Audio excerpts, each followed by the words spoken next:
স্বপ্নকে আমরা বাস্তবায়ন করবই। এটার থেকে আমাদের বেরিয়ে যাবার কোনো উপায় নেই। আমাদের প্রতিজ্ঞা রইল আমরা এটা করব। আমরা নতুন বাংলাদেশের অফিস এটা করেছি। নতুন বাংলাদেশ গড়ার জন্য আমরা এখানে এসেছি, সেটা যেন সবাই মিলে আমরা করতে পারি। দেয়ালের যে লেখাগুলো যখনই দেখি অবাক লাগে, এত কথা কিভাবে এদের মনে আসলো। এদের পেছনে তো কোনো কবি নাই, কোনো সাহিত্যিক নাই, কোনো পণ্ডিত নাই যে কথাগুলো জোগাড় করে করে দেবে। কিন্তু সারা শহর ছড়িয়ে আছে, অন্যান্য শহরেও আছে।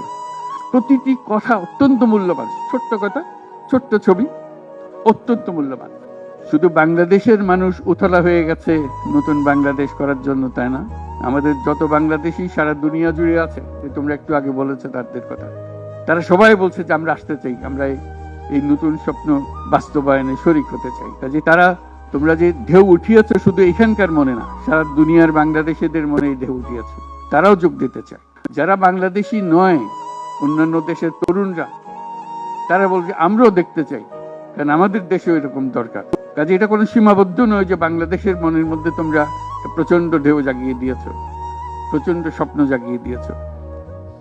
তোমরা সারা পৃথিবীর তরুণকে জাগিয়ে দিয়েছো যে এই তরুণদের হাতেই সৃষ্টি হবে নতুন পৃথিবী। কাজে তোমরা যেটা করলা সেটারই একটা সূত্রপাত, তরুণদেরকে দিয়েই নতুন পৃথিবীর সূত্রপাত। এটা শুধু নতুন বাংলাদেশের সূত্রপাত না, এটাই নতুন বাংলাদেশের মাধ্যমে নতুন পৃথিবীর সূত্রপাত করছো তোমরা।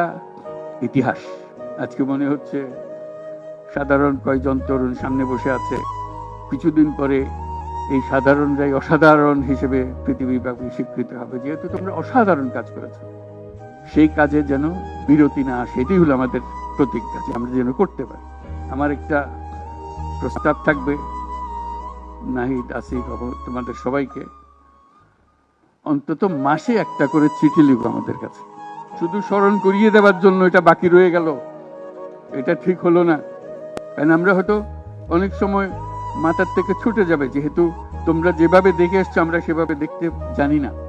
সেই জানানটা দেওয়ার জন্য আমাদেরকে গুঁতো দিতে হবে, স্মরণ করিয়ে দিতে হবে, যাতে করে আমরা এটার থেকে বিচ্যুত হয়ে যেতে না পারি।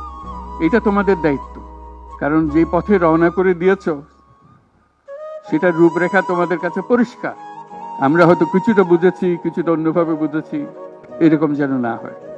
তোমাদের ঠিকভাবে যে স্বপ্ন তোমরা দেখেছো, সেই স্বপ্নটা যেন আমরা আমাদের সাধ্যমতো রূপ দিতে পারি। বহু লোক বসে আছে যারা এই দুঃস্বপ্ন থেকে আমরা জেগে ওঠার কারণে তারা দিশেহারা হয়ে গেছে। একদিন চুপচাপ শুয়ে শুয়ে স্বপ্নের মধ্যে এরা ছিল, দুঃস্বপ্ন দেখছিল, আমরা শান্ত আনন্দ সহকারে লুটপাট করে যাচ্ছিলাম, হঠাৎ করে গোলমাল হয়ে গেল। তারা কি চুপচাপ বসে থাকবে? খুব চেষ্টা করবে আবার তোমাদেরকে দুঃস্বপ্নের মধ্যে যাতে ঢুকিয়ে দেওয়া যায়, তারা শান্ত মতে আবার শান্তিতে আবার তাদের রাজত্ব চালাতে পারে। তারা চেষ্টার ত্রুটি করবে না। তাতে যে কাজ শুরু করেছো, এই কাজ সমাপ্ত না হওয়া পর্যন্ত এর থেকে বেরিয়ে যেও না। বাংলাদেশের জন্ম থেকে আজ পর্যন্ত এই সুযোগ আর আসে নাই, যে সুযোগ তোমরা আমাদের হাতে তুলে দেবে।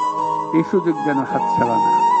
এই সুযোগ হাতছাড়া হলে বাংলাদেশের আর কোনো ভবিষ্যৎ থাকবে না।